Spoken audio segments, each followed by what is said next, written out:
គ្រប់ជំរាបសួរដល់ពុកម៉ែបងប្អូនអរគ្នាហើយថ្ងៃនេះនាំកូនស្រីទៅទទួលមេដៃគេហើយបានមេដៃឥឡូវមើលជំរាបសួរយាយតាអំពូមីងបាទថ្ងៃនេះក្រោករឿងព្រឹកបន្តិចបាទហើយដងអត់ទៅញ៉ាំបាយពេលព្រឹកទេតែថ្ងៃនេះទៅកម្មវិធីទទួលមេដៃគឺយូរអត់ងាយចប់ទេដល់ម៉ោងណាដល់ម៉ោង1កន្លះរសៀលបាទអញ្ចឹងចាប់តាំងពីម៉ោង7ជាងព្រឹកទៅដល់ម៉ោង1កន្លះរសៀលហើយតែនេះខ្ញុំជូនទៅបាទដោយសារតែកម្មវិធីគេឲ្យអាណាព្យាបាលតែម្នាក់ទេទៅបាទទៅអបអរសាទរហើយតស៊ូក្នុងយប់ទាំងថ្ងៃឥឡូវបានមេដៃ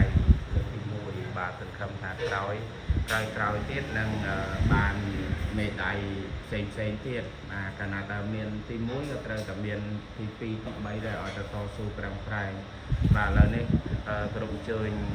ទស្សនាទាំងអស់គ្នាអ៊ំពូមីងនេះអត់បានទៅណាទេបាទនៅជូន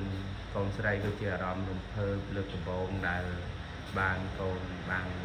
ចំណាប់ថ្នាក់គឺថាអត់ធ្វើឲ្យខកបំណងបាទចឹងហើយក៏ថ្ងៃនេះជួនទៅខ្ញុំនឹងផ្ដិតយកនៅវីដេអូខ្លះទុកជាអនុស្សាវរីយ៍និងចែកជូនដល់អ៊ំពូមីងដែលគាត់តែងតែលើកទឹកចិត្តឲ្យក្មេងៗបានទៅរៀនឥឡូវនេះគឺគាត់បានលទ្ធផលមួយដែលថាអាចទទួលយកបានហើយមិនទាន់ប្រកែមិនទាន់ខ្លាំងទេនៅតស៊ូតទៅមុខទៀតបាទ